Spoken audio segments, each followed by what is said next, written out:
Welcome to the third annual Future of Video, OTT, Pay TV, and Digital Media. My name is Elizabeth Parks, and I'm the president of Parks Associates, a market research and consulting company focused on emerging consumer technologies with a particular focus on entertainment and consumer viewing choices. We know our in-person events play a huge role in networking, visibility for leading players in the connected entertainment space, and interaction with our analyst team and key players. We wish we were seeing you in person, but appreciate you joining us virtually this year. Please share your feedback with our team on your experience. We want to thank our sponsors for supporting Future of Video, many of whom have supported our efforts for years. We're striving to bring individuals together to network and discuss the critical issues our industries are facing, particularly as we navigate this new way of doing things. We have a great lineup of speakers this week, including visionary insights from Tubi, Bloomberg Media, Verizon Media, Amazon, Revry, ESPN, and Wicket Labs. If you miss a live session, you can go back at any time to watch on demand. Go to Watch Replays and click on the session that you want to view. Have you created your own event agenda and swap card? Visit the Agenda and Watch Replay tabs to add sessions that interest you to your own event. You can go back to My Event to revisit any bookmarked sessions, sponsors, and items. We want to make sure that you're connecting with our industry-leading sponsors in the OTT, Pay TV, and digital media space. You can interact with them by visiting the booths in the Sponsor tab. You can also bookmark sponsors or add items to your event to view later. Sponsors have uploaded extra materials for attendees. Make sure to visit sponsors that interest you to chat with one of their team members or save documents for later. We have dedicated meeting slots set up for break times between sessions. Continue the discussion by requesting meetings from others in the Swap Card platform. Schedule a meeting with another attendee or a sponsor by visiting their page. The panelists and speakers will be addressing your questions live during the stream. During the stream, use the question tab to ask your questions early in the presentation. Go to the poll tab to answer polls that will be discussed during the live stream. If you need help navigating Swap Card, please reach out to our team by mentioning @Parks Associates in the chat box or by contacting one of our team members via our company page.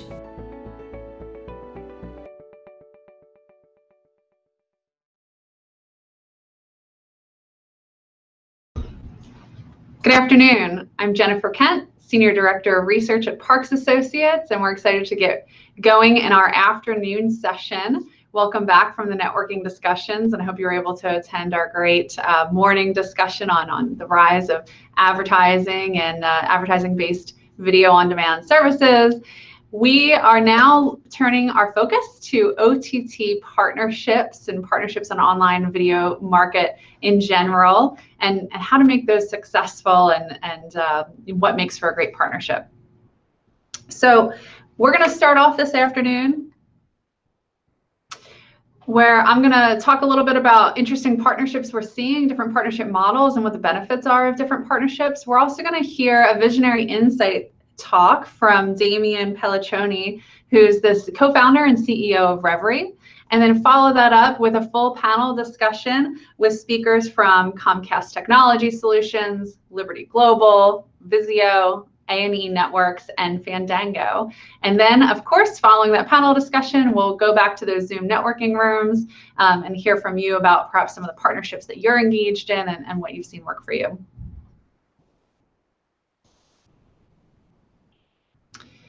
So diving into this topic, we all know a few things about the online video market. It's hyper competitive. It's extremely dynamic with services entering and exiting the market all the time.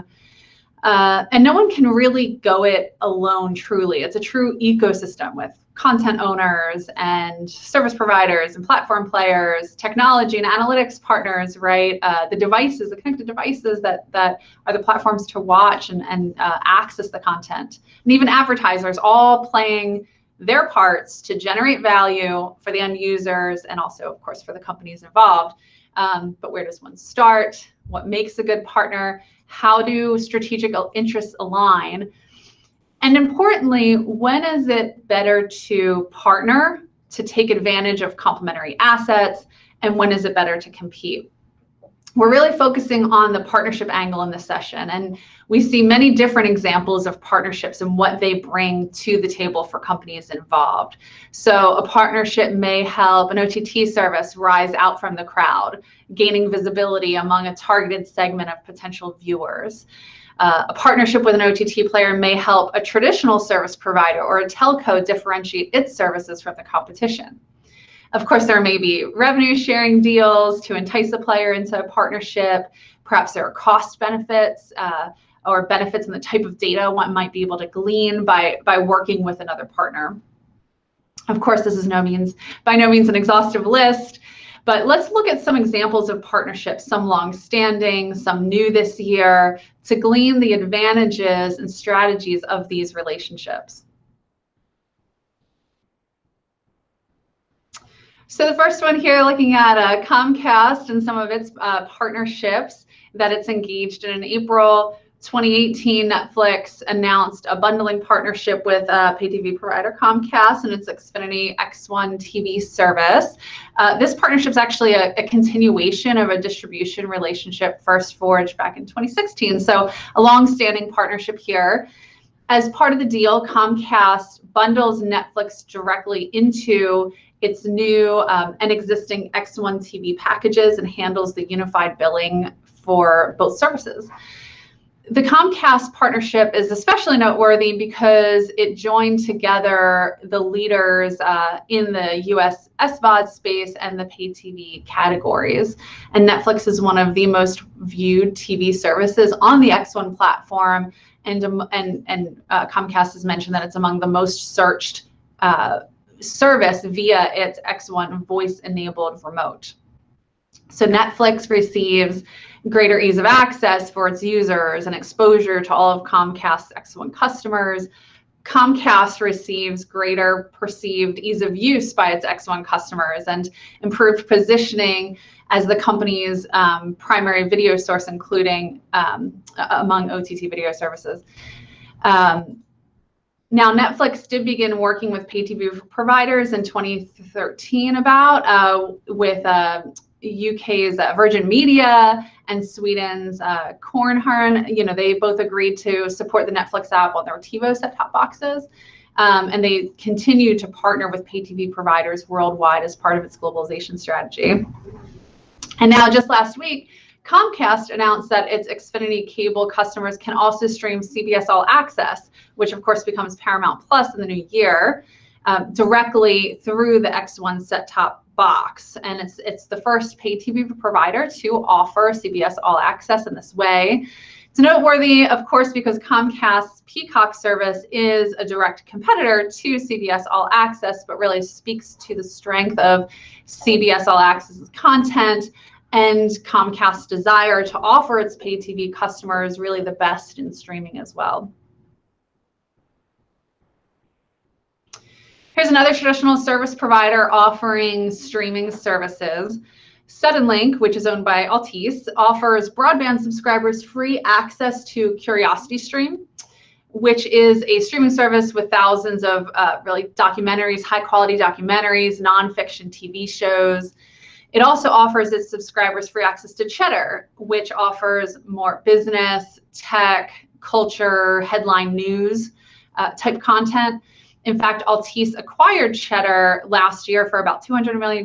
So it certainly has an interest in pushing new viewers to this startup news service, while Cheddar gives Altice and CuriosityStream give Altice something unique to offer its subscribers that they may not get with competitors to Suddenlink. Let's jump to the mobile service provider slide. So Disney Plus's first year was a big success with over 73 million subscribers worldwide, but boosted in part by a well-known partnership with Verizon. That deal provided 12 months free to those that purchased a Verizon Unlimited plan. Now, the 12 months runway expired this November, but a new deal from Verizon gives customers on the pay more or get unlimited plans the option of paying $6 a month for the Disney bundle, which includes Disney Plus, Hulu, and ESPN Plus. And unlike that previous arrangement, subscribers will get continued access past the 12-month period as long as they remain with Verizon. And this first-year partnership between Verizon and Disney Plus was a pretty tremendous success. After its first 3 months, in February of 2020, Disney announced that 5.3 million customers signed up for Disney Plus as a direct result of the company's partnership with Verizon. And Verizon added nearly 800,000 new postpaid phone subscribers during the fourth quarter of 2019, which was more than a 20% year-over-year increase. So both companies benefited from the deal. Both companies saw subscriber uptake as a result.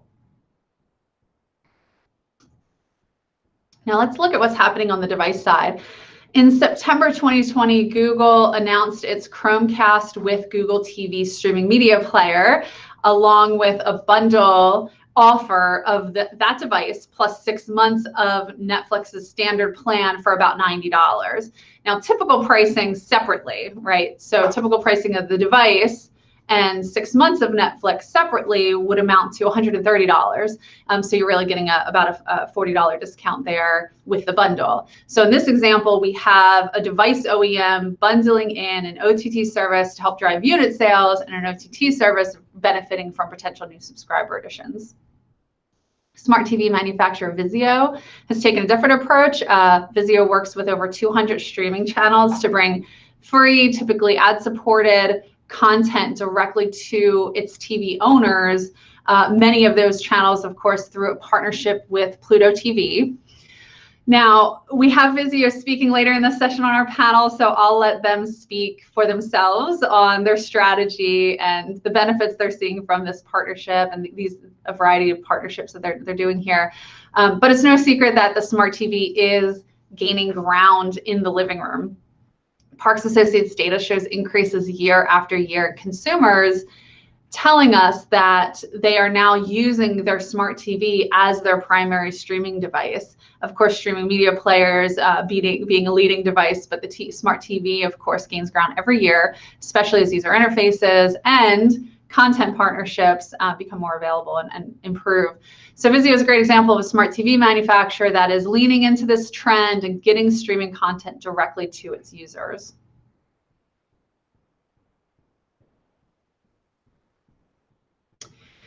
We are also seeing partnerships between content providers. OTT news service Cheddar and the Weather Group. So the Weather Group includes the Weather Channel assets, as well as hyperlocal news OTT service Local Now.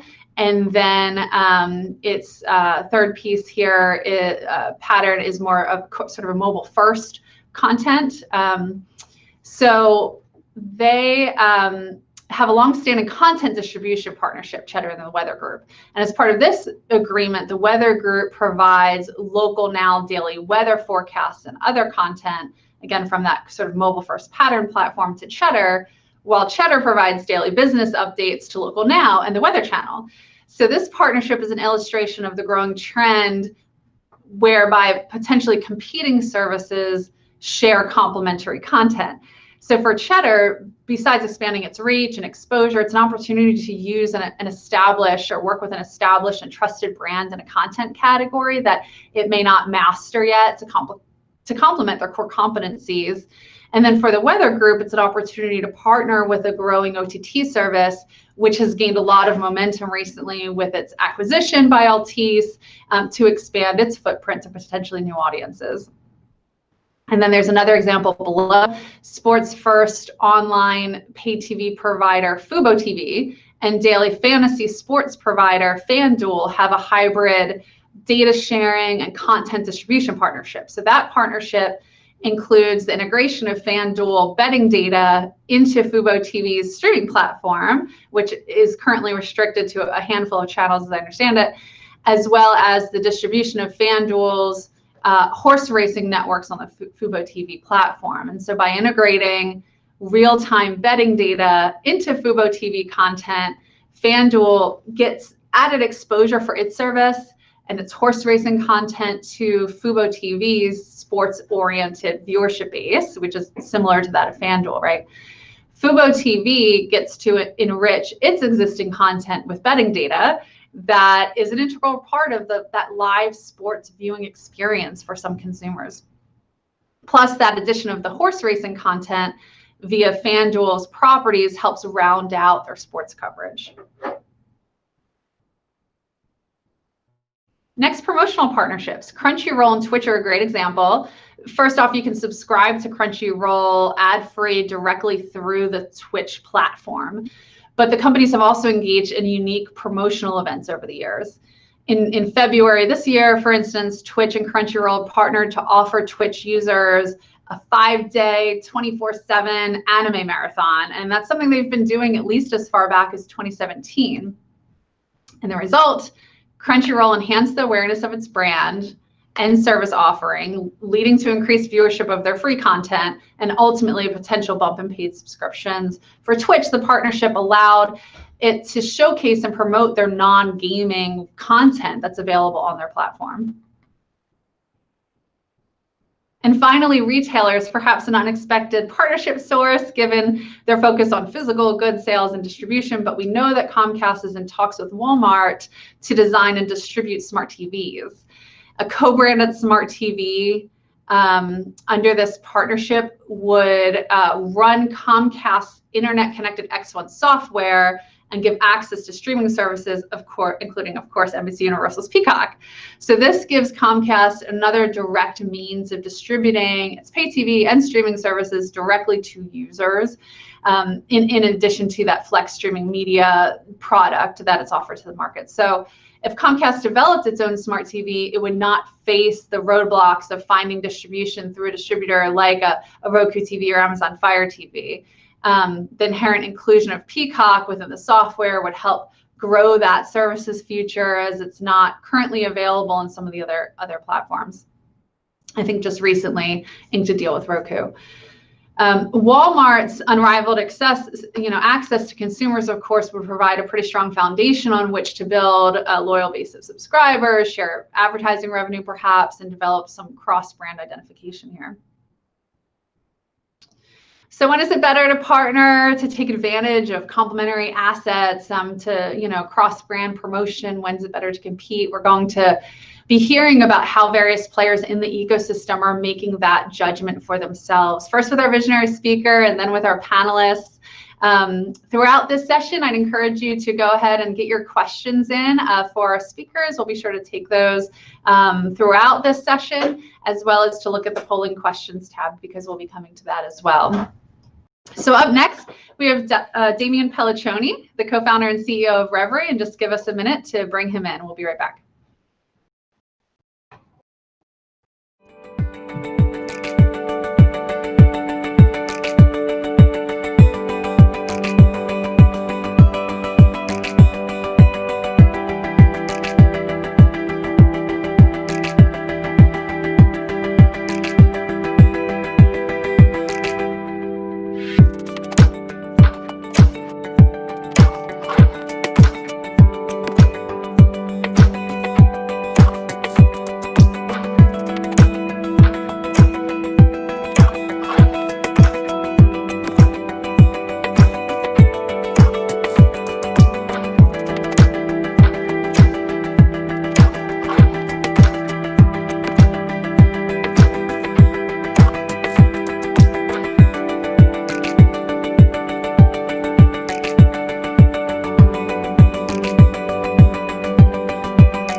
Okay, wonderful. So Damien, thank you so much for joining us today. We're very excited to hear from you and from Reverie. How are you?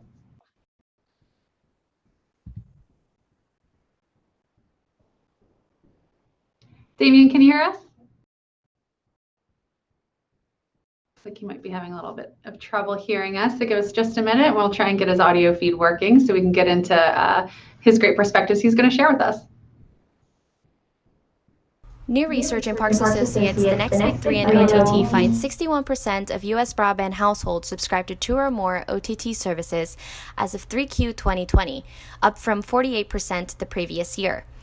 45% subscribe to 3 or more, up from 27%, and 31% subscribe to 4 or more, up from 14%. The next big three in OTT evaluates this rise in service stacking and the impact of new SVOD services, including Disney+, HBO Max, Peacock, and Apple TV+, plus an expanded CBS All Access on the dominant big three in OTT, Netflix, Amazon Prime Video, and Hulu. Steve Nason, research director at Parks Associates, says, "The term streaming wars has been used for the past several years to describe the battle between high-profile SVOD services to capture revenue and viewership among U.S. video consumers. So far, the main battle has been among the big three: Netflix, Amazon Prime Video, and Hulu, with other services primarily acting as complements. Now, other services from major players are vying to become a core video service in U.S. households, which represents the first real threat to the hierarchy established by the big three. November 2019 saw the launch of the 2 major OTT SVOD services, Disney+ and Apple TV+. Warner Media's SVOD service, HBO Max, launched at the end of May 2020. NBC Universal's hybrid ad-based SVOD service, Peacock, fully launched in mid-July and is a formidable threat to the top tier of OTT services. Viacom CBS is in the process of expanding its highly successful CBS All Access service, which will become Paramount Plus in early 2021. Parks Associates notes that the COVID-19 pandemic further stirs up competition at the top of the OTT ecosystem, as viewers are suddenly spending more time at home, with entertainment options outside the home severely limited.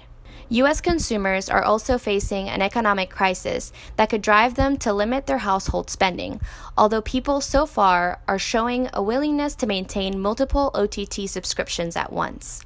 Clearly, the 5 main challenges to the big three are having a direct impact on the service stack of OTT consumers, Nason said. These services are primarily responsible for building up the OTT video portfolio by filling in important content gaps not currently being delivered by the big three and other services. As these challengers continue to become more fully integrated into the market, their impact on the video consumer service stack will continue to grow. Parks Associates will explore new strategies in OTT, pay TV, and video services at the 3rd annual Future of Video, OTT, Pay TV, and Digital Media, a virtual conference on December 14th through the 16th that features visionary speakers from Amazon, Bloomberg Media, ESPN, Reverie, Tubi, Verizon Media, and Wicked Labs. Information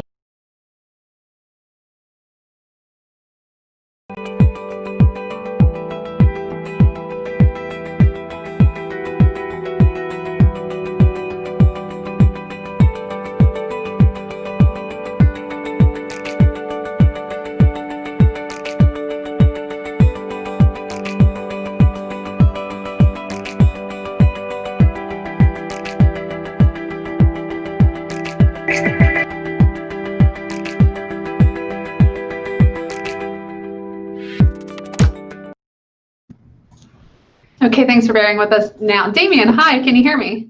Yes, hi, can you hear me? I sure can. Hi, I'm so glad we were able to figure that out. Thank you so much for being here with us today. We're so excited to hear more about Reverie and the insights that you have to share. Thank you so much, Jennifer. Well, wonderful. Thank you guys so much for joining me this afternoon or wherever you are. And hopefully I'll the folks on the East Coast are getting ready for the big snowstorm I know that's coming ahead. I'd love to start off and maybe cue our 15-second ad from the tech team.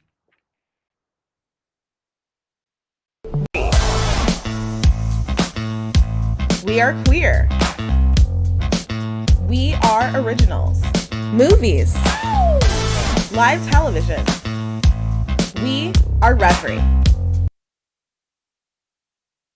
Well, thank you so much for everyone there helping me out. I'm going to start our slideshow here and kind of tell you a little bit about what and who Reverie is. Reverie is the world's largest now LGBTQ global streaming TV network. We call ourselves Queer TV 24/7. My name is Damian Pelliccioni. My pronouns are they, them, theirs. I am actually one of Hollywood's first non-binary identifying CEOs. I'm really excited to kind of address everybody here at Parks and Associates and tell them, who everyone watching online, about all the exciting impacts and partnerships that Reverie has had, not just domestically, but globally. You know, one of the most exciting things this year, in this COVID environment, is a lot of folks are watching more content. And on top of that, with everything that had happened this year socially in our country with the elections and Black Lives Matter movement, there has been a definite need and a definite hunger for diversity and impact. And Reverie has been at the forefront in delivering that. Actually, all these celebrities here on this slide have appeared on our network this year. We've had tremendous media impact and pickup, from Associated Press to the Washington Post, LA Times, USA Today, Business Insider, The Advocate, you name it. You have seen us all over the trades and the newspapers. Reverie itself is a recognized thought leader. I hate to say it, but we're almost like gray hairs now in the space of AVOD, SVOD, and FAST. We were named App of the Day by Apple App Store across all global app stores by Apple last year. We had the pleasure of being on the front cover of the LA Times business section. And I was named one of the top 16 power players by Business Insider in the ad streaming space. But what's really unique and exciting is that the impact that our content, not just our organization as who we are as co-founders, has had on the world. And obviously this world is getting bigger and bigger. A lot of people don't realize how important and how vast the LGBTQ market is, or we say the queer market. 1 in 5 millennials today identify as LGBTQ. 1 in 3 Gen Zers identify as LGBTQ, but even bigger than that, 52% of Gen Z do not declare their gender and do not declare their sexual orientation, really creating this new community of queer. But when we're looking at numbers and just the viability and the dollars and cents of what this market can yield, in the United States, the LGBTQ demographic spends almost $965 billion a year in disposable income, almost $5 trillion globally. And if you were to bottle that LGBTQ economy, or what I like to call the pink dollar, it's the 12th largest economy in the world. A lot of folks don't realize how powerful that is. And we're 2.5 more times likely to buy from companies that we trust or who market or support our community. And what's really interesting is that Reverie has really taken hold of this Gen Z millennial market. About 72% of our users today are between the ages of 18 and 45. I'm really proud to say that over 55% of our audience identifies somewhere on the spectrum as female, whereas 45% identify somewhere on the spectrum as male. And the average Reverie consumer has a single household income of $100,000 a year, dual household income of over $250,000 a year. Now, from a technical standpoint, how do you reach this really lucrative audience? Well, we take a tribrid approach. And this tribrid approach is FAST, free ad-supported TV channels, which we are a firm believer in, and we're investing heavily with resources, content, and our organization. AVOD, of course, is the hot new ticket right now, ad video on demand, but we still have our Reverie Premium SVOD, or subscription video on demand product. But I do want to take a quick second, again, since the topic of today is partnerships and impact, and tell you a little bit about, even from a social good standpoint, what FAST and AVOD means, at least to my community. Not everyone can afford a subscription. We're lucky. I live in Los Angeles. I'm sure a lot of you folks who are watching in major DMAs like Chicago, New York, and Miami, we are lucky. We're privileged in a lot of ways to be able to support and subscribe to a multitude of services. But for my community across the globe, that's not the case. For the queer kid in China or Saudi Arabia or Russia, places where Reverie is already being adopted and watched in over 130 countries globally, where they don't have the ability to subscribe. And the power of AVOD and FAST allows our community to have access to this content that is ad supported and completely free in front of the paywall. I don't want anyone to discredit that power of AVOD and FAST because it has tremendous impact, especially when you're dealing with segment and special interest groups like LGBTQ. And we're lucky and blessed to have worked with some of the most amazing advertisers. Lexus has been our advertiser now for over 3 years. We've worked with Disney and Stoli and Gilead and Dollar Shave Club, just to name a few, that are really helping drive our platform and allow us to continue and monetize this content at really high CPMs to be able to deliver a true, wonderful Tribrid experience for all of our consumers, no matter your socioeconomic background, status, gender identity, sexual orientation, or where you live in the world. Our native apps are powered by Brightcove, which we actually met at this conference last year. I remember sitting down with Nick Mercer and Mike Smith at the hotel, and they pitched me the new Brightcove Beacon app, and I said, we're all in, let's do this. And Brightcove has embraced Reverie. We actually became somewhat of a flagship for them. And with this, we bring that Tribrid approach to these native apps. So you can find all of our free ad-supported TV channels, our AVOD, and our subscription on all usual suspects from mobile, desktop, and OTT devices. Reverie today operates 5 FAST channels. And by the end of Q1, I can't tell you which ones are coming, but we're going to be operating 8. 3 more are coming down the pipeline, and I'm really excited and honored to talk about very soon. From our global lifestyle channels that have movies and TV shows, to our domestic lifestyle channel, to Reverie News, which we launched this year, the very first LGBTQ 24/7 news network, our pop-up channel for our festival that we own, Queer X, touted as the Queer South by Southwest, or the very first, and it was a very historic moment for us, lesbian, queer, female, women-focused channel in partnership with OML, One More Lesbian on Reverie, which we launched right before the election with tremendous press appeal.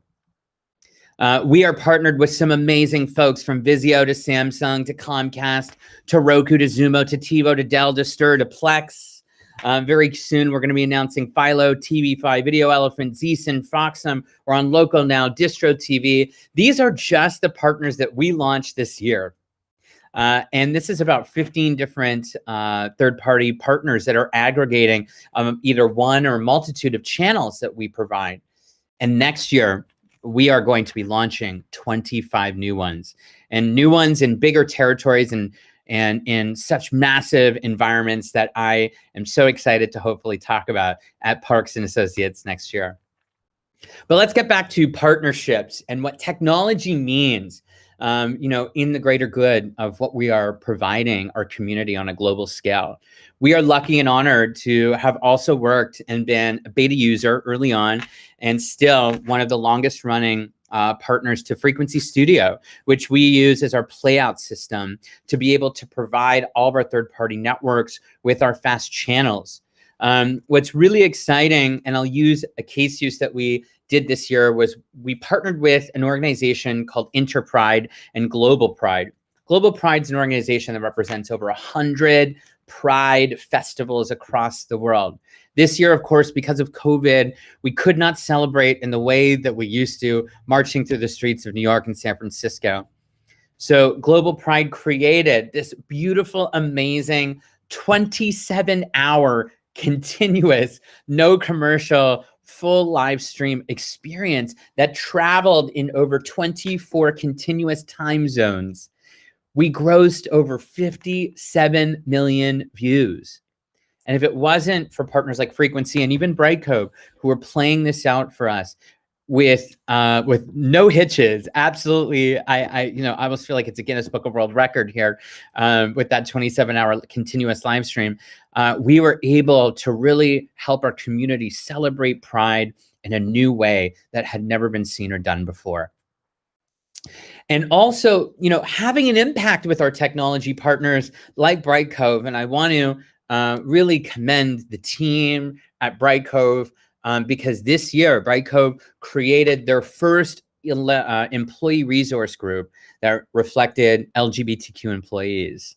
And of course, they came to us. We consulted on the group, and we put together their first event, which was a screening of the Reverie original Room to Grow, which is about all different intersectionalities, gender identities of queer youth coming out, and more about their families and acceptance and love and what that meant for the rest of the world. And even Jeff Ray, their CEO, joined us on this momentum event with over 100 Bright Cove employees tuning in from all facets of the world. And this is not the beginning. This is just the beginning. This is not the end for us. We are going to work with all of our technology partners to help bring representation, to uplift the stories of the LGBTQ community, even within their own organizations. We worked with Xfinity, Comcast this year, their Beltway Pride series, bringing representation very much like Room to Grow, with stories and documentaries that had social good impacts. And we matched these stories and these online conversations in North Carolina, in Raleigh-Durham, in Washington, D.C., in Virginia, with local LGBTQ not-for-profits and centers providing resources for LGBTQ people in those territories. And Xfinity truly embraced that opportunity, and we're thankful and grateful to also be part of their Pride ERG.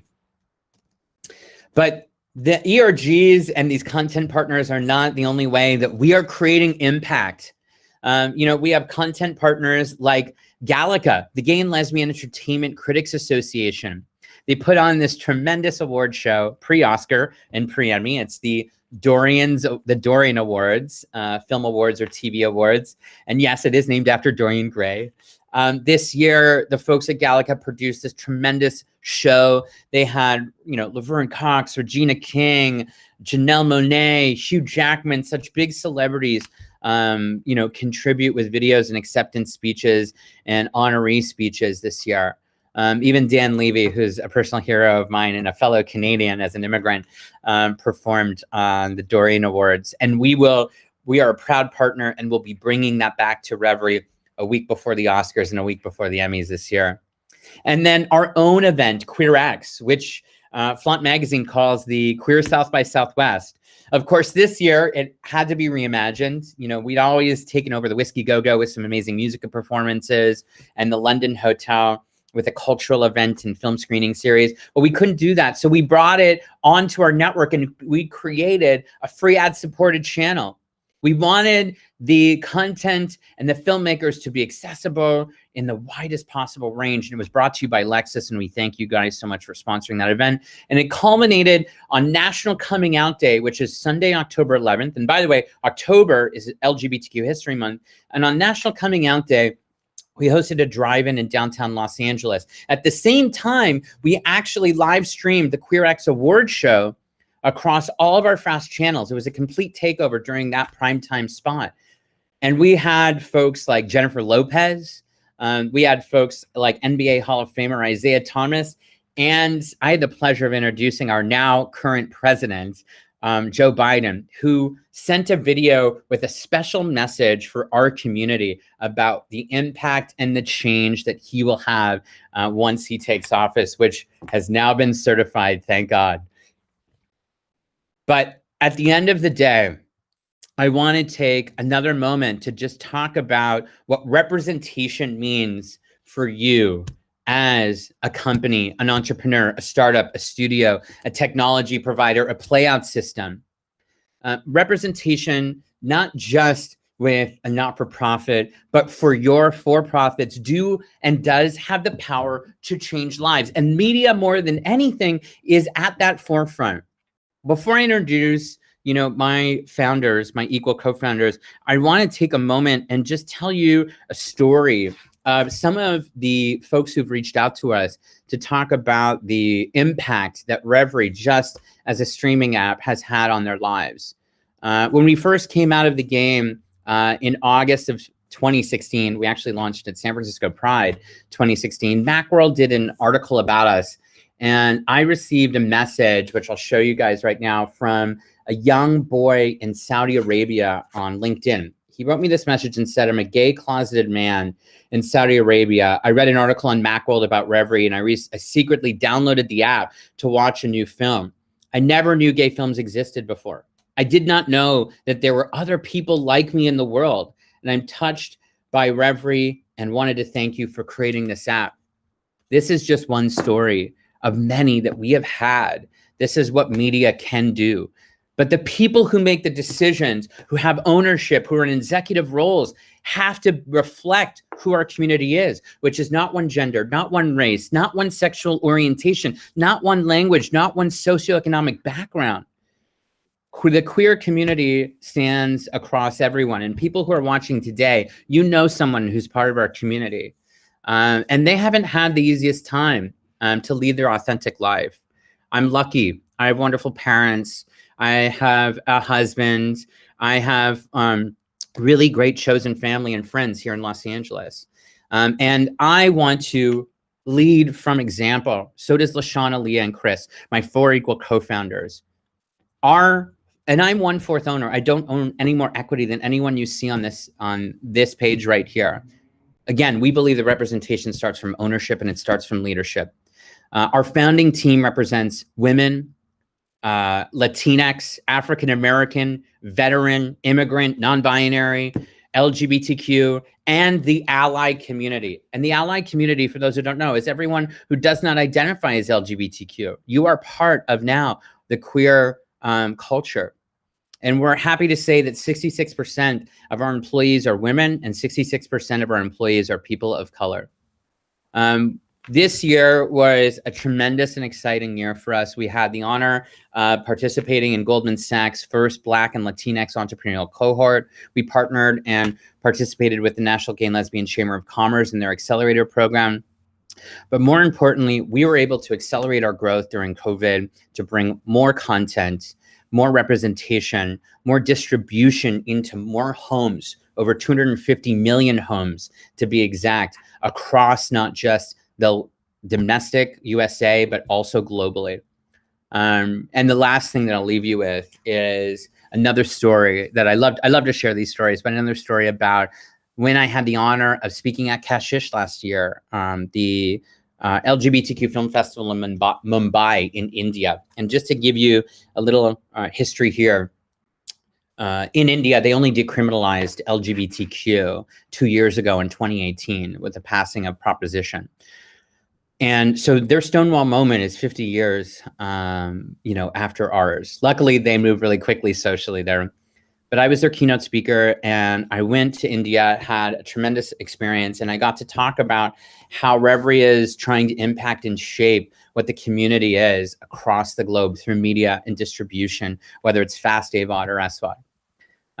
And we had this one original story called The Other Love Story. It's this beautiful lesbian story about a couple in Bangalore, half in Hindi, half in English, which just blew up for us in 2017, actually, when we first released it. And I had these queer female filmmakers come up to me, and after I got off the stage, and tell me how excited they were about this one story. And they show me their phone, and they're like, hold on, I just want to show you something on my phone. And this one girl pulls out and turns on her Tinder. And I'm like, why are you showing me your Tinder? She funnels for lesbian, and every picture in the grid was a photo from our original piece of work, The Other Love Story. It's how they identify themselves as queer women in that territory for fear and discretion of losing their job or their families. I cried. I had no idea the impact that we were creating in a part of the world I'd never been to. I woke up Alila, Sean, and Chris in the West, FaceTimed them and showed them and introduced them to this girl that then I went to dinner with and now is a good friend. This is the power of what we are all doing. And I'm not just talking about Reverie, I'm talking about everyone watching here today. You have the power to change hearts and minds. You have the power to create positive change and impact for not yourself, but someone else who is marginalized as a minority in this country or anywhere in the globe. And I encourage you to take that power and amplify it.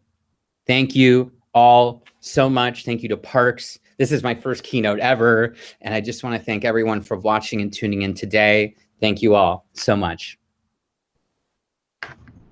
Well, Damien, thank you so much for being with us today for that really powerful talk. You know, we talk a lot about the impact this year has had on many businesses, especially in the entertainment space, right? When you think about production delays and releases and everybody trying to make production happen virtually, right? Depending on where you sit in the ecosystem, and oftentimes disruption can also mean a new opportunity. And it seems like you guys have really leaned into that in a really powerful way this year to open up all sorts of new opportunities for your business and the community. Yeah, no, we have. And look, no one knew what 2020 was going to be. You know, we were just doing business as usual when we first came in. Our missions never changed. Our impacts never changed. It's just accelerated. You know, we all work in the business, of course, and everyone on this, probably on this conference, home entertainment, you know, and now more than ever, that power of home entertainment has completely exploded. And the audiences are hungry, and the audiences need this content. They want to see themselves reflected. And look, you know, when you look at mainstream services like Netflix and Hulu and Amazon, they're horizontals. You know, they have the same titles. Actually, we did a study at one point, and you found Brokeback Mountain almost in all of those collections. Right. That's not necessarily authentic for our community. You know, our community and authenticity in terms of culture and story needs to be curated by our community, for and by our community. And I think that is the difference in where we're seeing this cultural divide and shift with diversity and inclusion, you know, within organizations across Hollywood. Well, we did get a few questions for you from the audience. I'd love to, we're almost at time, but I'd love to squeeze one in here. Yeah. So first, you know, you talked about your big global expansion and how many places you are available globally. So one question is, how do you deal with pricing internationally across 100 countries, SVOD and advertising? You know, how do you handle that? Yeah, so I mean, majority of our users are watching the free version, our fast channels and our AVOD. You know, the CPMs vary depending on the country. So pricing is always based on kind of what the market is yielding, what we can do programmatically, and mainly what we do direct. You know, about 60% of our revenue comes from direct sold inventory.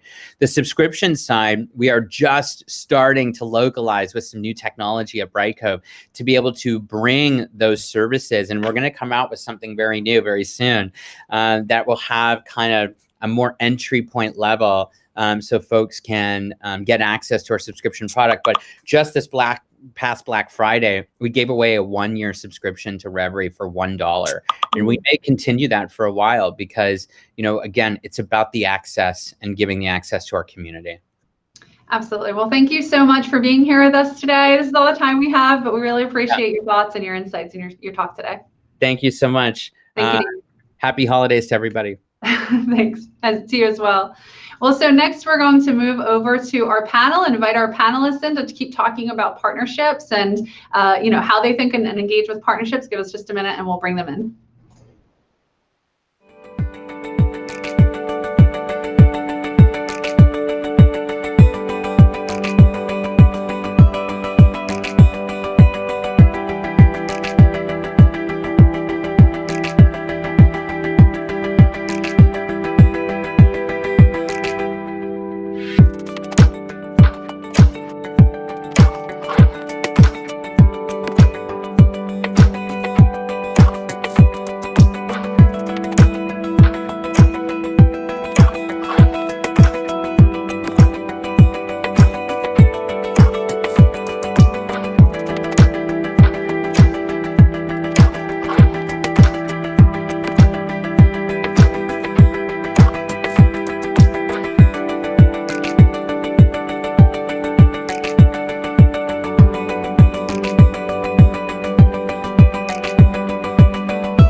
Okay, so welcome to our panel discussion on the need for partnering in the highly competitive video market. We have a variety of speakers from sort of across the ecosystem today to talk about this topic appropriately.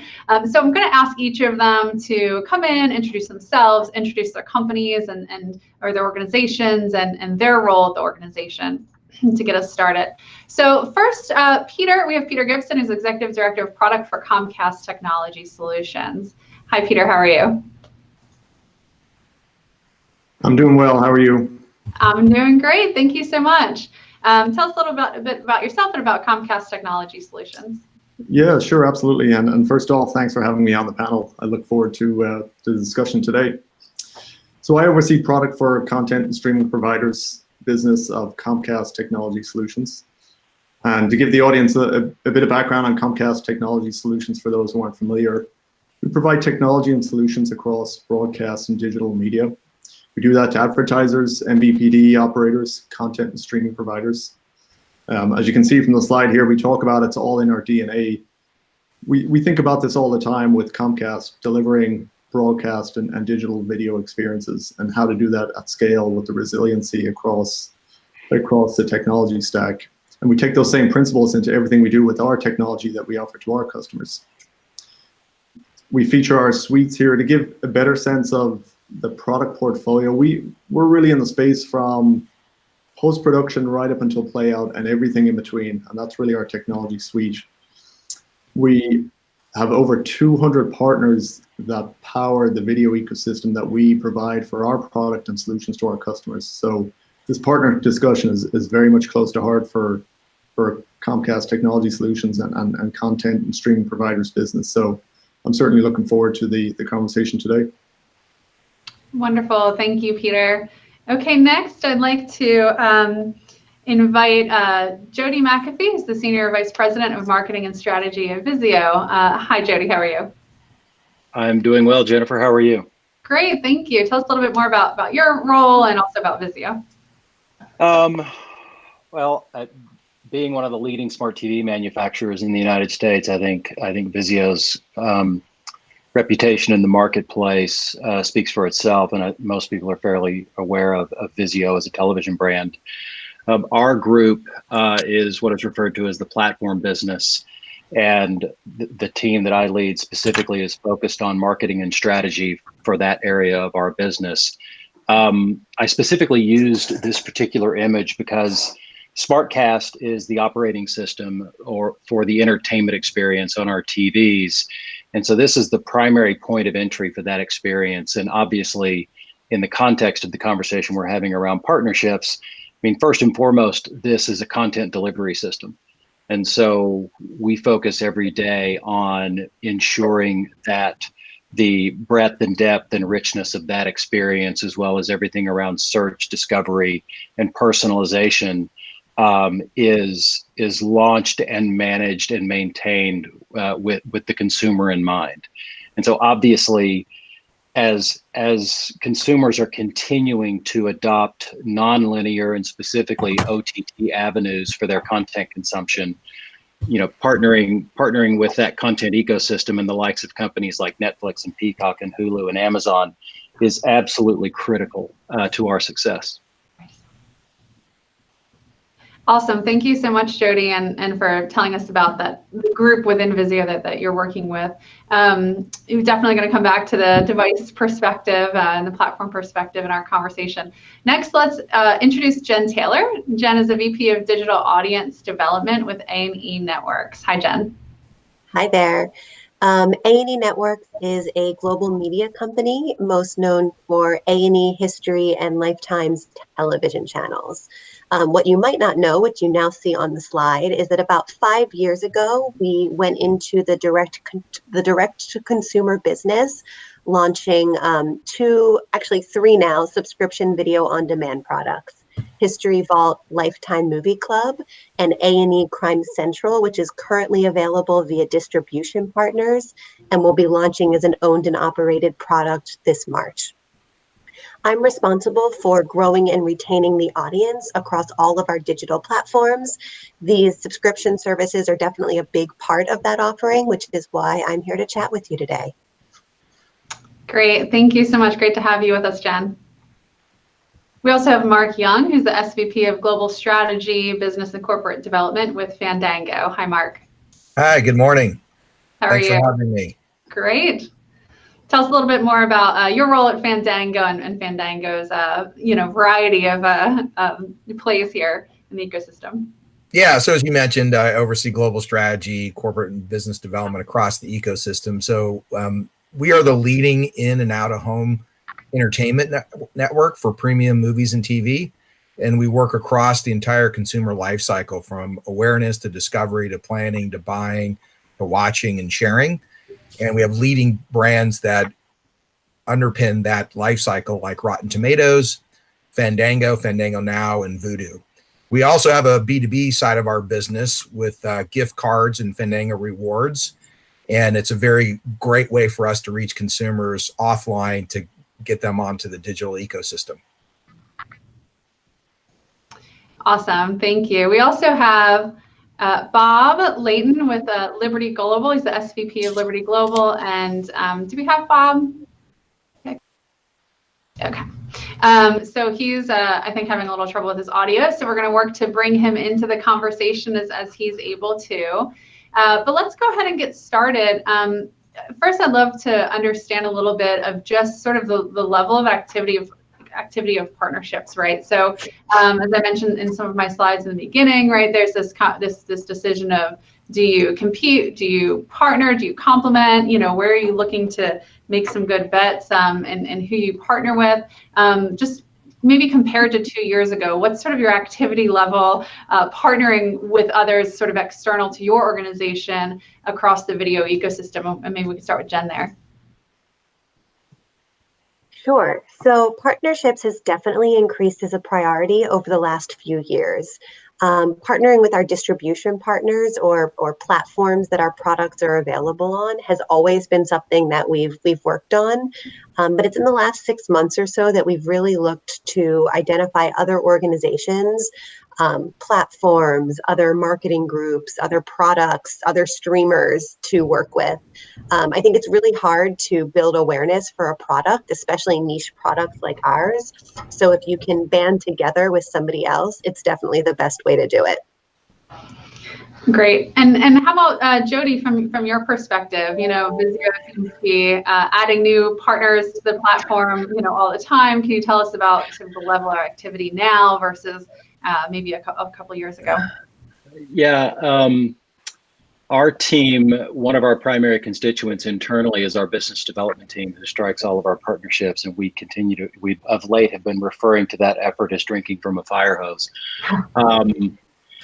Obviously our partner efforts have grown exponentially over the course of the last couple of years, in parallel with the adoption of smart TVs as sort of the central nervous system of your entertainment experience in the home. And so I'd say 2 or 3 years ago, table stakes was, Netflix and a handful of the usual suspects in the app world. Table stakes now is delivering as deep and broad a content content mix as you possibly can. So obviously that has caused our efforts to increase. I should also add that it was terrible partnership on my behalf not to earlier mention the fact that we also work with Fandango and A&E. Sorry, Mark. No worries. Well, you got that in now, so hey, timing doesn't matter. We still got that in. So thanks. Okay. Well, we also did have Bob join us. So I want to invite Bob Layton, the Senior Vice President of Liberty Global, into the conversation. Bob, hi. How are you? Bob, can you hear us?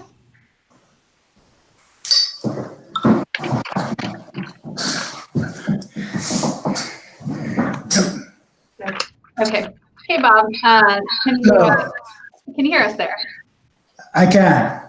Wonderful. Okay. Great to see you. Thank you so much for joining us today. Why don't you give us a little bit about background about Liberty Global, but then of course, your role there and where you sit in that organization.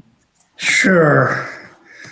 I apologize first of all for technical difficulties on this end, and for lack of the fancy graphics to help my explanation of Liberty Global. Liberty Global is the largest so-called cable TV company internationally. It was founded about 30 years ago on the simple premise of translating the tremendous and at the time extremely disruptive success of the U.S. cable industry to foreign markets, and that success, of course, domestically was led in no small part by our current chairman, John Malone.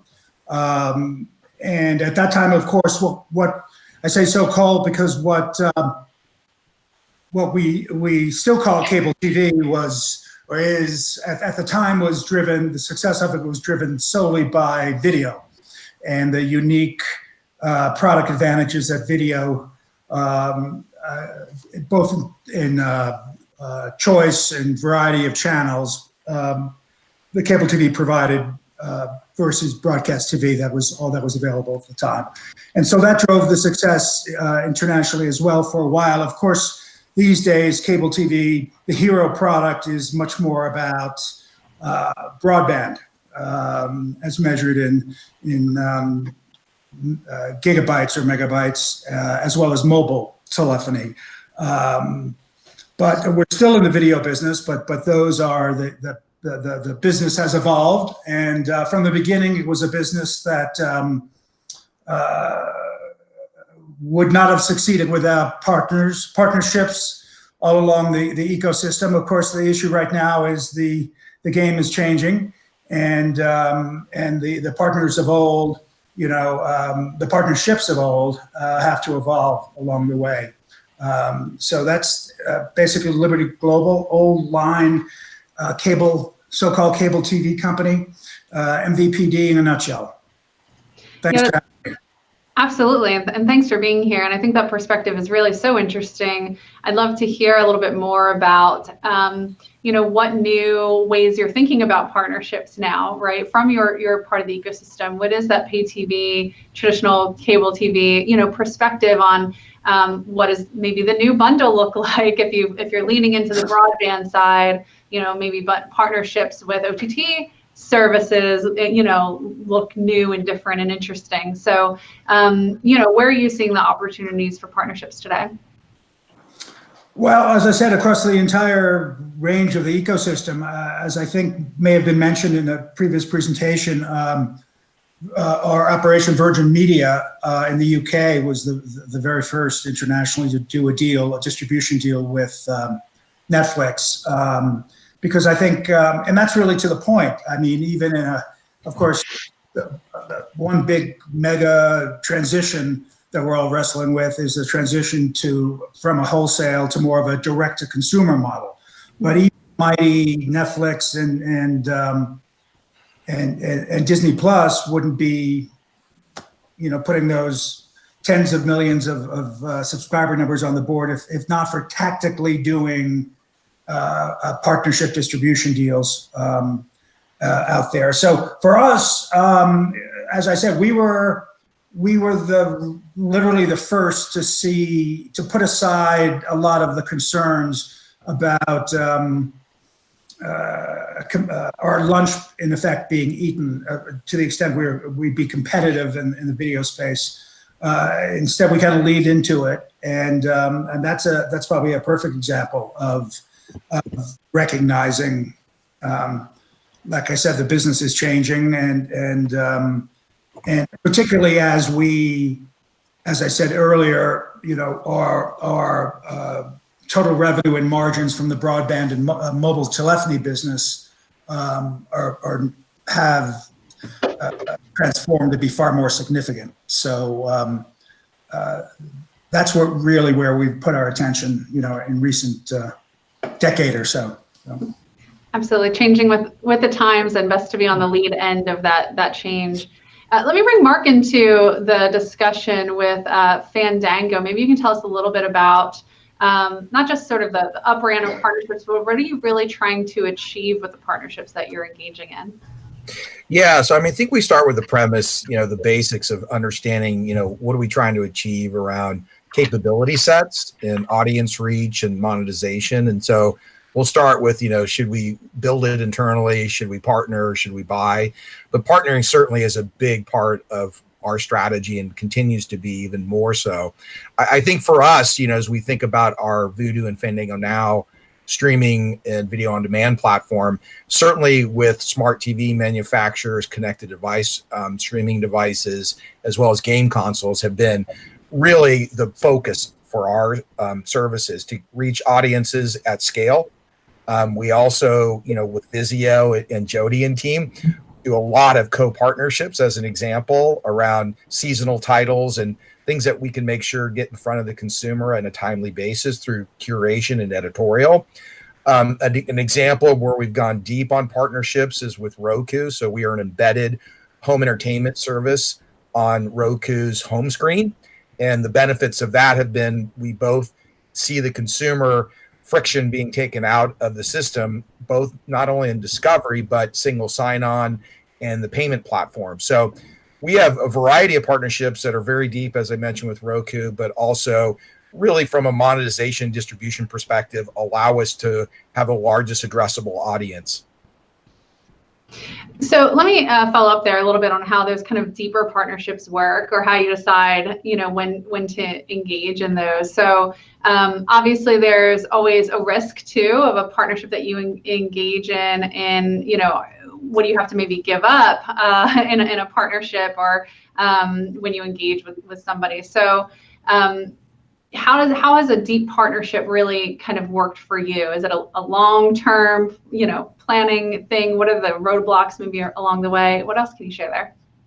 Yeah, I mean, look, we always, are highly sensitive to where there's maybe overlap in business and where we would compete versus where we have complementary and products and services. But our major partners, they do this day in and day out like us. And we've been fortunate to be able to be open minded as we think about our collective roadmaps.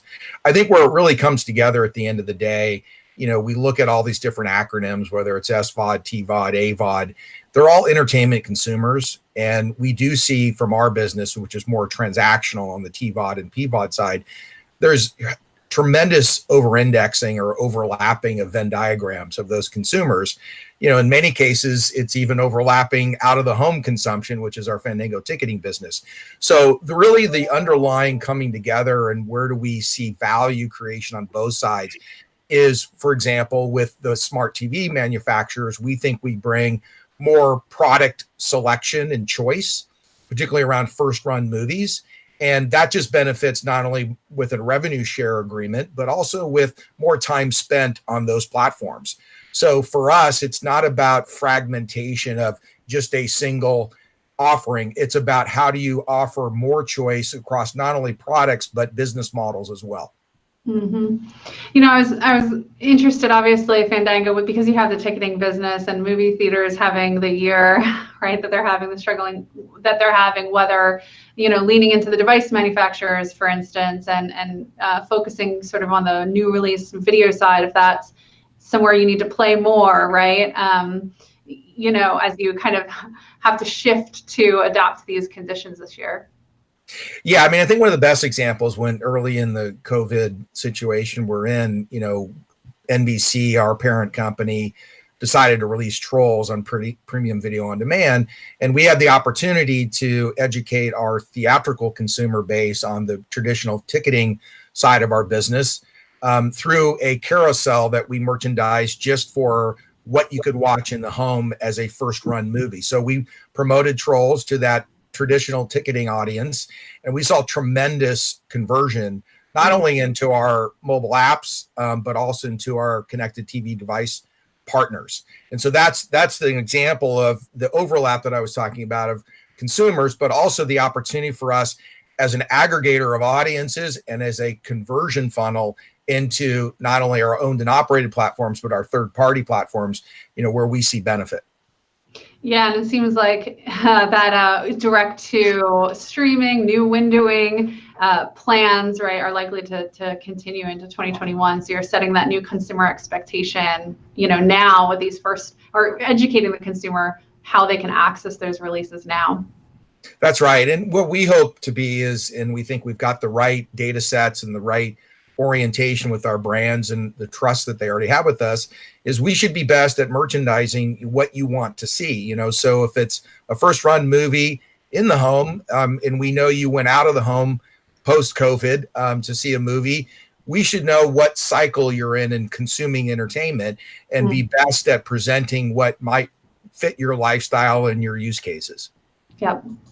Well, let me bring Peter into the discussion, from the technology, behind the scenes point of view at Comcast Technology Solutions. Tell us a little bit about the growth in partnerships, or maybe the change in partnerships that you've seen over the past year, and really what you're trying to achieve from your perspective. Yeah, I mean, we look at it from, again, our entire stack from post-production to play out with all the partners that we support. It's really about, with our customers, do we have the flexibility to integrate those partners? And one of the things we look at, because customers will have existing vendor relationships, they're making decisions around buy versus build. And when we work with partners, one of the things we look at in particularly has been, do we have reference implementation? Do we have reference architecture with that partner? Because our customers are looking to time to market to stand up their video workflow. They're looking at the value they're getting from a partner perspective. So we're trying to help them understand the business value, the ROI they're getting from a particular partner recommendation. And then from our perspective, as we build out the overall video workflow, do we have that flexibility to work with different partners depending on different links in the video workflow chain? Yeah, absolutely. So as you look at the different types of companies that you're working with, as this ecosystem continues kind of to shift in how videos accessed and distributed and different platforms, right? Mobile and TV and all sorts of different places. Does your partnership strategy change? How are you adjusting to kind of the dynamics in the market? Yeah, I think what we're seeing now is more so than ever consideration for scale and performance of those partner relationships. The video business across broadcast or digital for our customers and their consumer expectations are so high that there's a lot of competition there for eyeballs. So from a scale and performance and uptime of the video experience, that has to be top of mind in your partner ecosystem. Security is another consideration that we've seen top of mind, particularly now as we're looking at our customers with global distribution, looking at different markets for consideration when you've got GDPR and CCPA and just general security concerns in the industry. That's another area that from a partner technology perspective, you have to, one, have that trust in your partner, but one, obviously make sure that they adhere to the latest security standards that you are then passing on to your customers and your video experience. So those are some of the considerations that we think of when we're looking at our partners and how we provide that flexibility and partner ecosystem to our customers. It's scale and resiliency, it's security concerns, adherence to the latest standards, and then it's the flexibility to bring in those partners. Yeah, absolutely. So scale, security, flexibility. Jody, sort of similar thought then to you. What are you looking for when you're evaluating possible partnerships, right? From the sort of technology vendor side, obviously that matching of infrastructure, that security really makes a lot of sense. You're on the device and platform side, right? What makes for a good successful partnership? What are you looking at when you're evaluating kind of who to bring on the platform and who to work with? So quite honestly, if you're talking about that from a pure technology perspective, that's actually sort of outside of my team's scope and wheelhouse. I mean, I can tell you that, obviously, if you tie that back to our relationship and our partnerships with companies like Fandango, whether it's TVOD, AVOD, and even now PVOD, digital rights management, the ability for that streaming experience to be seamless, I mean, obviously we are, anything that we do in that regard, this is going to sound sort of glib and obvious, but it circles back to what I said earlier about the fact that our primary focus is ensuring that user experience on the TV is as seamless as possible. Mm-hmm. And that's at the core of how we make those decisions. Mm-hmm. How about from the content side? So you mentioned, when I said, oh, hey, you're adding new people to the platform, new services to the platform all the time, and new channels to the platform all the time. You said, oh, it's like drinking from a fire hose, right? They're all coming at you. Does everybody make it on the platform? How do you decide, who ultimately makes it through, and how you get these arrangements actually, to the customer? I mean, we definitely, going beyond the usual suspects and the obvious players in the space. I mean, our intent is to ensure that there is a diverse mix of a content offer on the platform. And so, I mean, does everybody make it on the platform? I guess the answer to that is no, but I'm not sure that we've ever necessarily turned anybody away. But then that's a really good question. But again, it kind of goes back to the diversity piece and making sure that the content offering and the mix of that offering is compelling and frankly keeps people coming back into the SmartCast portal day over day over day. Yep, absolutely. Didn't mean to stump you there. Is there anybody we have turned away? We're gonna have to look at into that after this, right? Who got turned down? Again, I don't do the deals. My team is responsible for marketing the deals. Yeah, absolutely. Okay, well, one of the things that I mentioned in my earlier presentation, there's all sorts of different companies in the ecosystem, right? And, there are advantages of bundling with a broadband provider, a traditional pay TV provider versus a telco, mobile carrier, right? Versus even a retailer like Walmart, device manufacturer. So I'm interested in understanding maybe how you guys see the benefits of different types of partnerships, or if you expect to see more deals being made with certain types of players in the ecosystem, and maybe we can go back to Bob there for your thoughts. Kind of again sitting right in this place where you're shifting broadband, pay TV. What makes it really compelling for others in the ecosystem to partner with a broadband provider? Well, I was just thinking probably the ultimate form of partnership, after all, is something in which both sides say something to the effect of "till death do us part," or until the next M&A situation comes along. And after decades of rolling up smaller cable systems, both in the States and presumably global across principally continental Europe, as well as the UK. We're now really following the consumer in a lot of ways, I would say, and we're seeing the benefit that the consumer gets, as well as certainly some economies of scale in combining with mobile operators. Mm-hmm. So at this point, most of our operations, we've either sold out to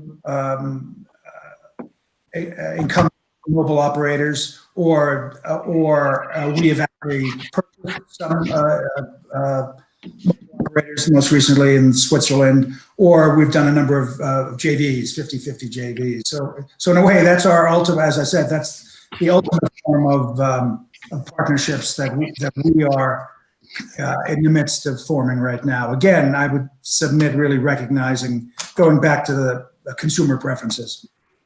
Now, do you see, especially from your more global perspective, that offering OTT services as part of the bundle, whether it be for broadband plus OTT, or traditional pay TV plus OTT, or mobile service plus you get a free subscription or a discounted subscription, that's becoming more common globally, and more, a way to differentiate from competitors in the market and other service providers when you're trying to acquire subscribers? Is OTT becoming part of the new bundle or value-added service that you're offering? Oh, absolutely. As I said, we were the first there with Netflix. Right. I think, when you think about the phrase, the streaming wars, I think you have to assume that these players are rational on some level. And so you ask yourself, why? Why so much so quickly? And I think the answer to that is, I think there's an awareness on the part of especially all the players involved, especially the big, behemoths, that it's going to be a race, basically. And ultimately, the consumer is only going to take so many and services. And so it's really a race to get onto the little piece of land. And then what will follow, of course, will be the mix of AVOD services as well versus premium. That's all being sorted out. So absolutely, the question is how many, and what the consumer terms would be. What kind of bundling, either by affinity or whatever basis, would be makes the most sense. And then yes, ultimately the deals that would need to be worked out between the OTT providers and the distributors, like us, particularly for the newer, the kind of the mid-range, what I call mid-range to or more niche brands. Yep, absolutely. Mark, same question for you. You talked a little bit about leaning into some of the partnerships with device manufacturers. When you think about all the different opportunities to partner with different players in the ecosystem, whether they be broadband providers, carriers, mobile carriers, right? Device platforms, other OTT services working together there. What do you expect Fandango to kind of really be exploring there in 2021? Yeah, I think that's a great question. I mean, I would also think about it from the perspective of us being a subsidiary within Comcast and Peacock and NBC. So I'll give you two examples about internal partnering that I think exemplifies what you're asking. So one is we are part of the Flex broadband streaming device service. So Vudu and Fandango Now are accessible on Flex. And as you start to think about that customer segment, broadband, and then with services that they can choose to add, whether on a free ad-supported basis or a transactional basis, for us, it hits a segment that we think is not only fast and growing, but something that is complementary to the broadband and streaming device only segment. The other flip side of it is when we acquired Vudu, Vudu has an AVOD service, and we've been a partner with Peacock to provide a preview of the Peacock channels with episodes that would only be accessible in the premium subscription, where we provide that in our AVOD streaming channel as an on-ramp for trial. So those are two good examples, I think, both on the OTT partnership and the broadband partnership. Yeah. Now we actually have a poll question to the audience on this topic. So we're going to leave it open for just another minute. The question is, what types of companies hold the most potential as partners for OTT services? ISPs, internet service providers, pay TV providers, mobile carriers, other OTT services working together, device manufacturers, or maybe other major brands that are aligned on the user base, right? So an example, like a promotional partnership between, right, I mentioned earlier, Twitch and Crunchyroll, or some sports-related partnerships. So what types of companies do you think hold the most potential as partnerships for OTT services? And while we wait for those results to come in, Jen, I'd love to go to you to hear the perspective from A&E Networks about what partners you're really focusing on, or what partners you think hold the most opportunity for what you're trying to achieve at A&E Networks, right? For your 3 different apps and brands that you're bringing forward. Yep. So when we think about partnerships, there's really kind of 3 main things we start when we think. The first one is scale in a way that can get in front of a lot of people. The second is content alignment. And the third is aligned goals. I think Bob alluded to it a little bit earlier, but I think in any partnership conversation, you have to start by understanding what the other person wants, so that you're able to offer what they're looking for as much as they can fulfill what it is that you're looking for. A stat that was really surprising and kind of opened up conversations at my company is how many SVOD subscribers subscribe to more than one product. We know from eMarketer that 70% of SVOD subscribers pay for 2 or more services, and 45% pay for 3 or more services. We used that in a pitch recently. So that really kind of opened up a door to look at the world really differently. This isn't about competing with each other, but it's about working together to drive even more engagement across all the platforms and partners. Yeah, absolutely. And our data does show the same thing. Essentially, actually, the group that has been growing the fastest from our data is the percent of households that subscribe to 4 or more, right? And so there's a lot of service stacking happening. We know that people have not yet reached their limit of the number of services that they will subscribe to. Of course, we see ultimately a re-aggregation trend perhaps happening. It's difficult to get into and out of all of these different services, but there's certainly room to complement each other.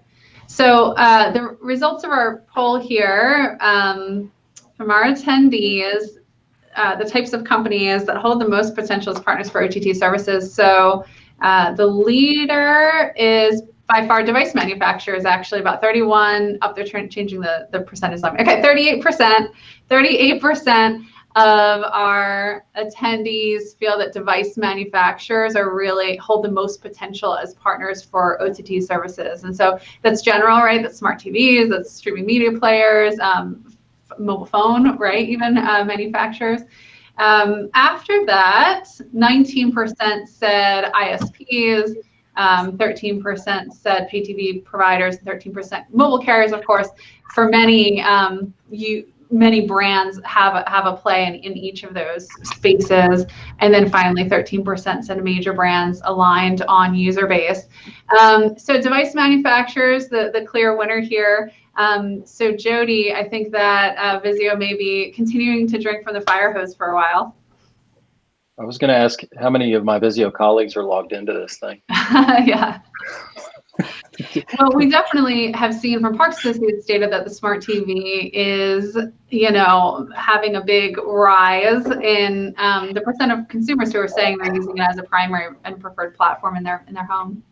So prior to the group that I'm part of now getting formed this last July, I led sales and marketing at our Inscape division, which is our data licensing division. So obviously the granularity of that TV viewing data has historically given us visibility into user behavior across our footprint of TVs. We were already seeing an increase in the shift of that behavior from linear to non-linear, and specifically OTT and streaming. This past year has really only accelerated that. Mark made a comment earlier about what has gone on with theatrical. And ironically, with theaters not being open, now the biggest available screen in the marketplace is the TV in the home. Mm-hmm. And so, he mentioned the Trolls release. We've seen that with some other theatrical titles. I think we will continue to see that. So it kind of gets back to my comment about the smart TV sort of being the central nervous system of the home, and the shifts in behavior. We think are just going to keep going in that direction. Yeah, so let me first remind the audience that we are taking questions for our panelists. And so please use the questions tab if you have questions, and we'll get to your questions in just a minute.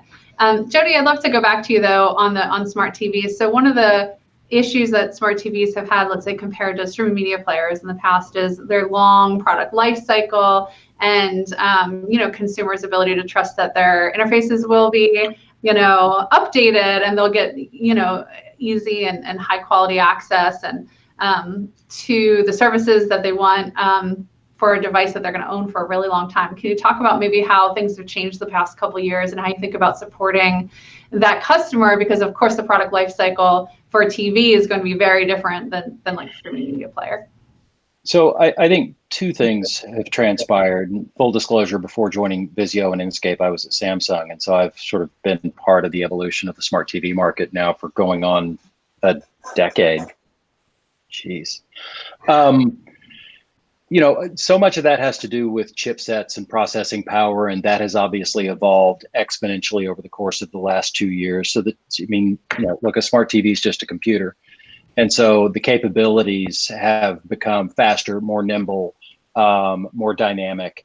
And so, it's a big part of what we think is the value proposition is our ability to continually upgrade that experience and make it better over time, and specifically over the life cycle of the TV.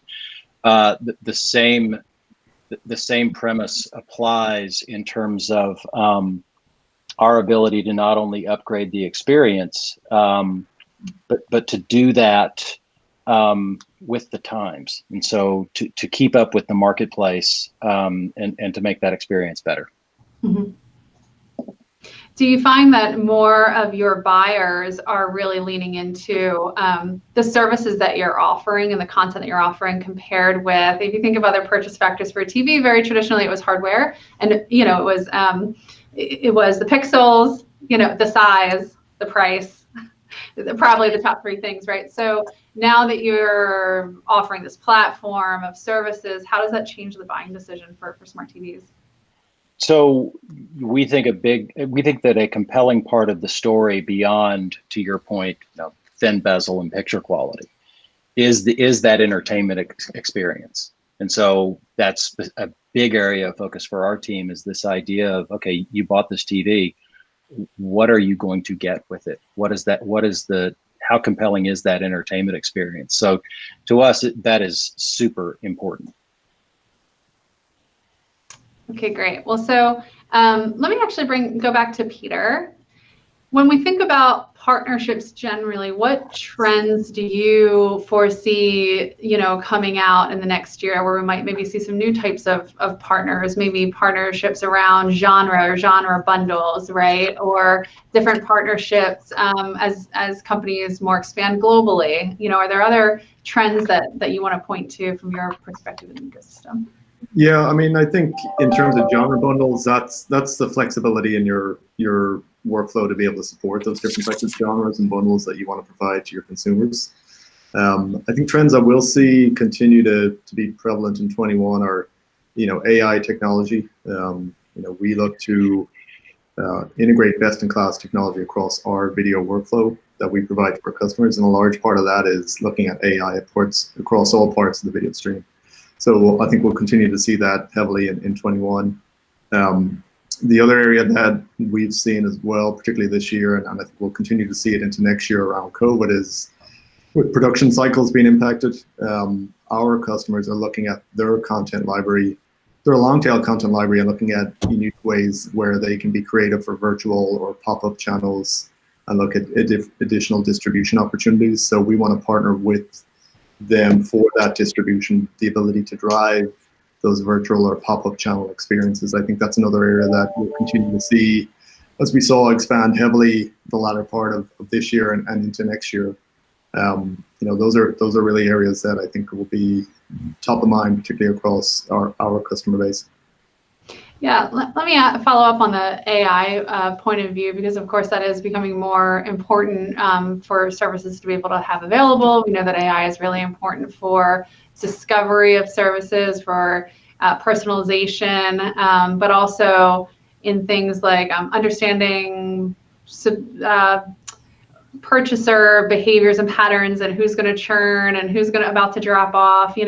Are you seeing more demand or more attention in how your customers want to see AI being used or developed further as you kind of develop your own capabilities?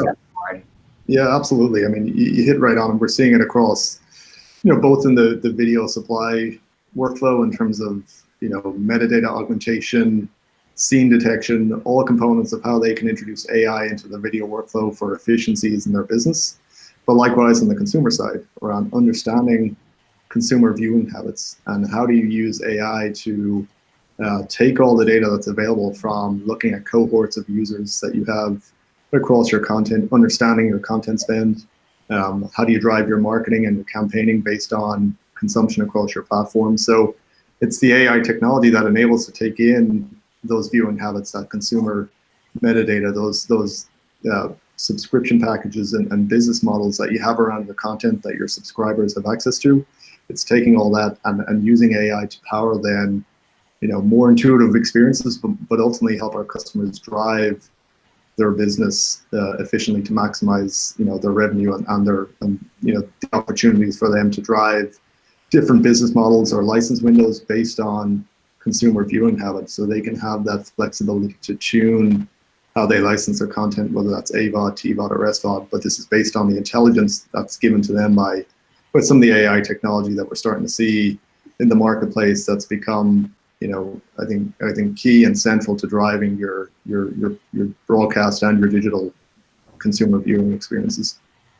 Yeah, I think that's especially important as we see more and more hybrid business models come to market, where someone might not just be a pure subscription play, or we certainly see AVOD and SVOD probably the most, but also there's a transactional piece, right? So are you seeing more demand for support for a variety of business models from a single customer?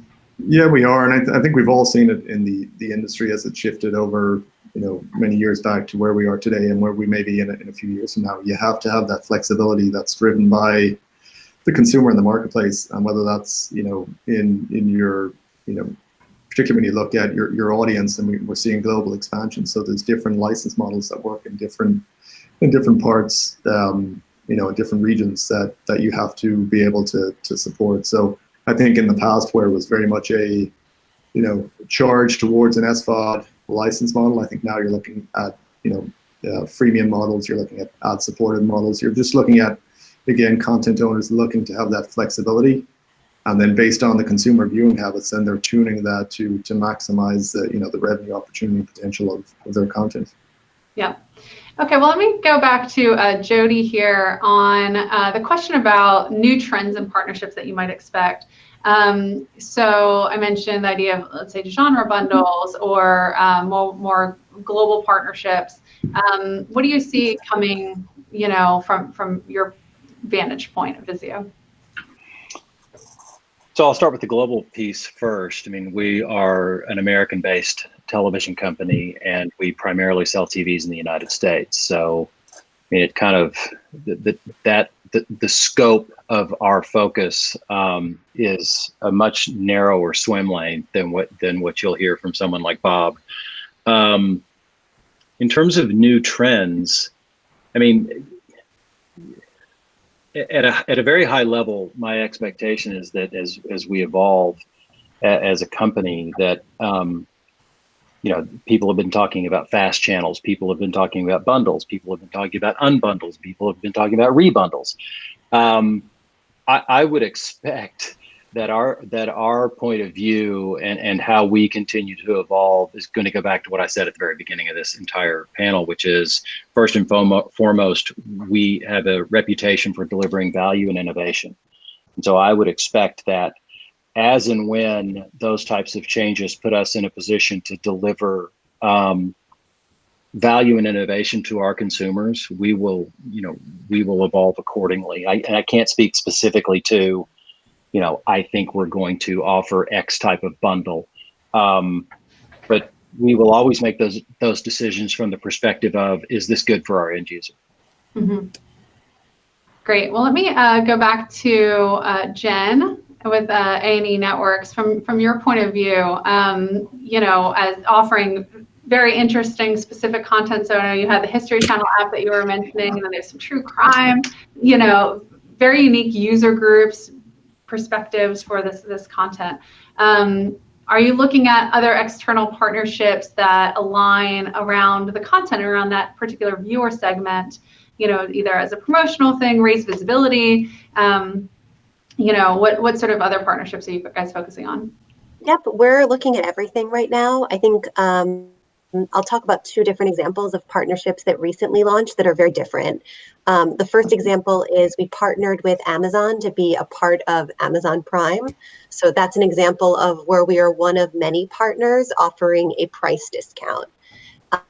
Another example is a partnership we have live with Pandora right now, where kind of we're going to the Pandora audience and they're coming to our audience, and we're telling both audiences that we're offering holiday music and holiday movies together with Pandora and Lifetime Movie Club. And we're offering the respective audiences an extended free trial to really be able to get in and have that experience. I think bundles are really interesting, and I think that's something we're going to be seeing a lot more of this year or the next couple of years. And I think a bundle could be similar products appealing to one person, or it could be kind of different genres coming together, kind of modeling the TV bundle a little bit to appeal to a family. So I'm really curious to see how things play out. Yeah, I think that sort of genre bundle example, but across mediums, is really interesting. So I wasn't aware of the holiday special, so that's really cool. And then, the true crime, I know there are fantastic true crime podcasts, and there's a big listener community on an audio only medium, right? That maybe could be paired, on the video side as well. Yeah, we're actually talking to a couple of podcast partners right now about barters. I think what's really interesting about partnerships is they can be anything. It can be a one-day partner, it can be a one-month partner, it could be a multi-month partner. So we're talking about barter partnerships where it's kind of pure barter. We're talking about more content-aligned barters, like I mentioned with Pandora, where we're aligning with the partner in a bigger way. And sometimes it's just, value add of our offering to another partner. Yep. Well, let me switch back over to the global view, right? So we know that there more and more OTT services are pushing out to global markets and expanding their base in those ways. Bob, from your perspective at Liberty Global, do you have any tips for these groups as they expand globally? Common pitfalls. Different markets are very different, in what type of companies have the scale that you might want to partner with, or obviously, Peter mentioned GDPR, and if there are specific security concerns about how you work operationally in certain countries. So do you have any sort of tips about avoiding pitfalls of partnering when you go global? I guess I'll start with what to me at least is the least interesting, the GDPR security concerns, et cetera. That's really you've really got to tick that box just to really all security concerns is really get in the game. I think one thing that's probably worth pointing out about, and really almost really a follow-up to my prior comment is, and I think some mention was made of the the recent, at least in the States, the continued acceleration of the shrinking, collapse of theatrical windows. I think one necessary implication of that is the need to get out there as soon as possible from a content owner's point of view across all markets for a variety of reasons, including, frankly, piracy. So I think what that really does mean, though, also, I think, scale is critical, and I think timing is critical. So I think you're going to see the success of the big global streamers repeated. The fact that they've outperformed their initial, their year 5, year 4 objectives by the first year. So I guess that really comes down to get out there quickly. Have the product, though. It's not. Even if you, in most cases, clearing the rights on the global basis is quite difficult in most cases for a niche provider.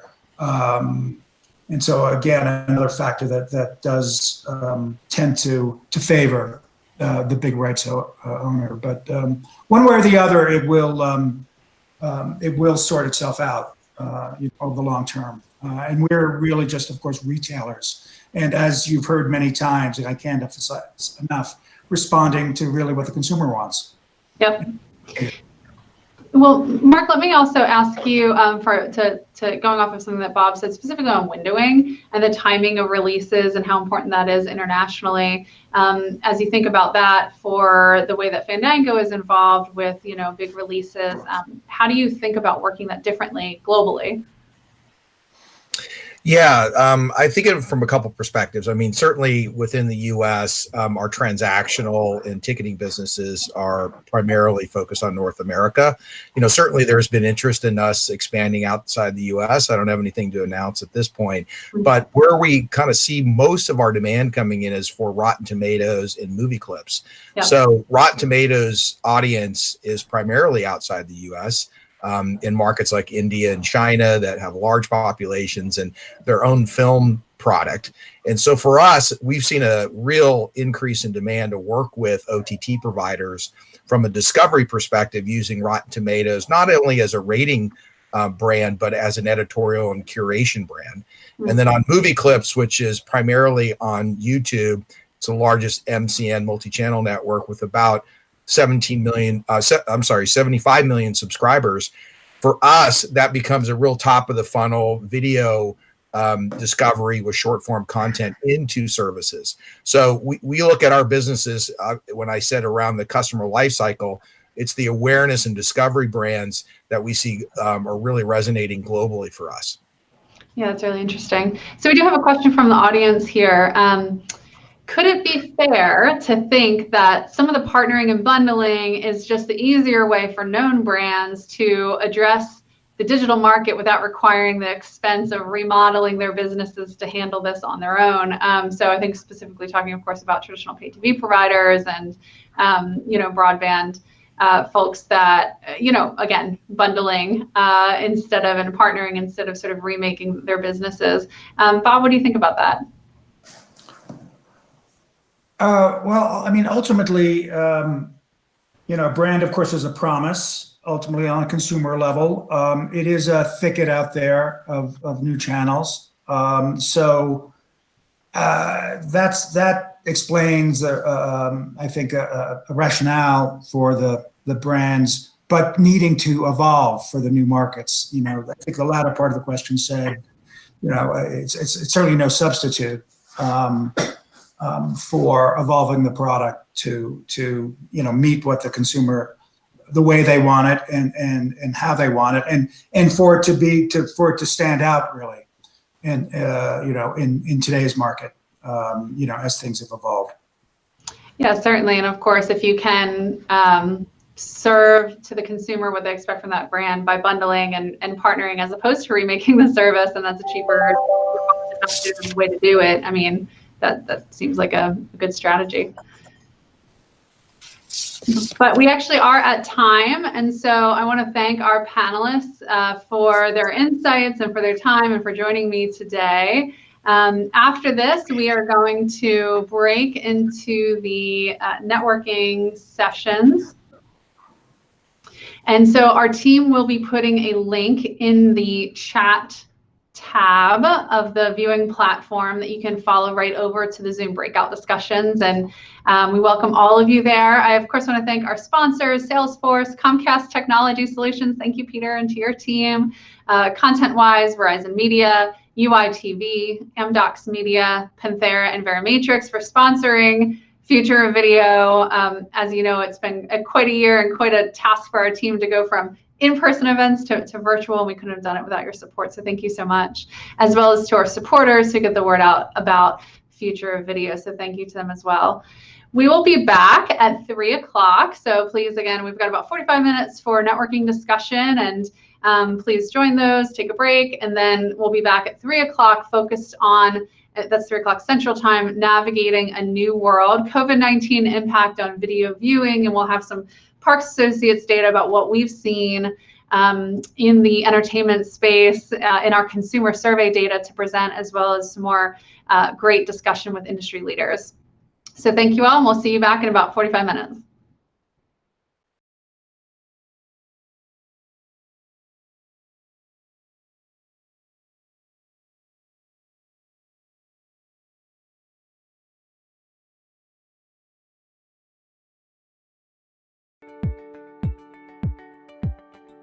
Hello, everybody. Thank you for joining us. My name is Steve Nason. I'm Research Director at Parks Associates. I oversee our entertainment research practice.